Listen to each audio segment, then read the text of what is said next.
आतंकवाद पर पाकिस्तान की कारस्तानी को बेनकाब करने विदेश दौरे पर पहुंचा सांसदों का दल लगातार सुर्खियां बटोर रहा है, मगर इसमें सबसे ज्यादा चर्चा AIMIM के सांसद असदुद्दीन ओवैसी की हो रही है।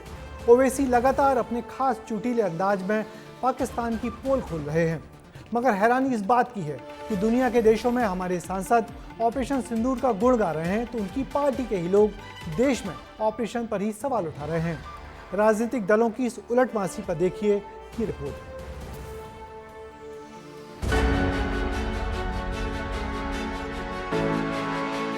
एंड दीज स्टूपिड जोकर्स, तो नकल करने के लिए अकल भी चाहिए,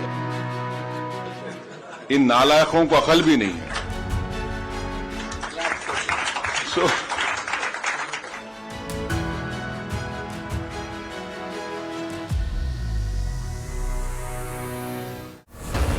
असदुद्दीन ओवैसी, इन्हें भारत में आपने सरकार के विरुद्ध बोलते और संसद में बहस करते, विरोध करते देखा होगा, लेकिन ऑपरेशन सिंदूर के बाद से संसद में सरकार पर तीर चलाने वाले नेता विदेश में पाकिस्तान पर वार कर रहे हैं। फिलहाल ये विदेश में भारत का पक्ष बखूबी रख रहे हैं।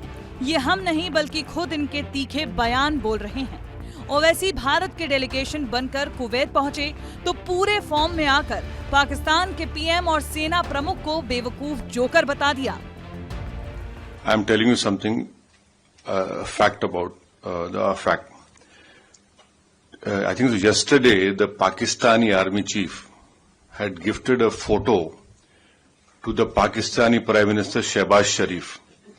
President of Pakistan was there, the Speaker of National Assembly was there. And these stupid jokers, they want to compete with India. They had given a photograph of a 2019 Chinese army drill, claiming it's a victory over India. Now this is what Pakistan indulges in. They cannot even give a proper photograph. आपको ओवैसी के इस बयान के पीछे की कहानी समझाते हैं। दरअसल पाकिस्तान के आर्मी चीफ आसिम मुनीर को जब फील्ड मार्शल बनाया गया तो डिनर कार्यक्रम का आयोजन हुआ था, जिसमें पाकिस्तान के प्रधानमंत्री शहबाज शरीफ के साथ कई बड़े नेता पहुंचे। लेकिन इस दौरान पाकिस्तानी सेना की आर्मी चीफ ने शहबाज शरीफ को अपनी शेखी बघाड़ते हुए जो पेंटिंग गिफ्ट की, उसमें पूरी दुनिया में पाकिस्तान का मजाक बन गया। आसिम मुनीर ने जो पेंटिंग शहबाज शरीफ को गिफ्ट दी वो भारत के खिलाफ पाकिस्तान के हमले की नहीं बल्कि चीन की सेना की एक आर्मी एक्सरसाइज की है। इस तस्वीर को सैकड़ों बार अलग अलग प्लेटफॉर्म्स पर इस्तेमाल किया जा चुका है। चीन की सेना ने कई रॉकेट दागे थे और उसी फोटो की पेंटिंग बनाकर पाकिस्तान के आर्मी चीफ ने शहबाज शरीफ को गिफ्ट दे दी। पाकिस्तान के इन्हीं झूठे दावों को बेनकाब करने का काम भारत का डेलीगेशन कर रहा है। ओवैसी को जब मौका मिला तो उन्होंने कुवैत में बैठकर पाकिस्तान की सेना पर कड़ा हमला बोला। सिर्फ ओवैसी ही नहीं, कांग्रेस नेता शशि थरूर, शिवसेना UBT सांसद प्रियंका चतुर्वेदी विदेश में आतंकवाद के पनाहगार पाकिस्तान की पोल खोलने का काम कर रहे हैं। लेकिन भारत में इनकी पार्टी के नेता ऑपरेशन सिंदूर को निशाने पर लेते हुए केंद्रीय गृह मंत्री का इस्तीफा मांगने से भी नहीं हिचकिचा रहे हैं। ऑपरेशन सिंदूर ये एक फेलियर ऑपरेशन है सबसे पहले, लेकिन in the interest of nation हम अपोजिशन वाले उसके ऊपर ज्यादा बात नहीं करना चाहते। दूसरी बात यह है कि ऑपरेशन सिंदूर करने की जरूरत क्यों पड़ी है, इसके लिए अमित शाह का इस्तीफा लेना चाहिए, उनको मंत्रिमंडल से बर्खास्त करना चाहिए।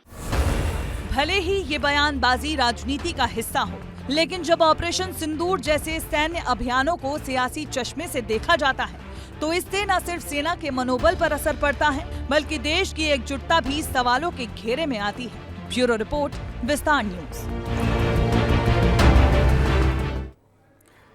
दरअसल राजनीति की रिवायत ही ऐसी होती है, जो देश में कुछ तो विदेश में कुछ और दिखती है। बेहतर होता हमारे विपक्षी दल देश की सेना की ओर से चलाए इस ऑपरेशन सिंदूर पर कुछ दिन बोलने के लिए चुप्पी रख लेते। विपक्षियों के लगातार बोलने से कूटनीतिक मोर्चे पर चलाए जा रहे इस बड़े अभियान को भी धक्का लग रहा है।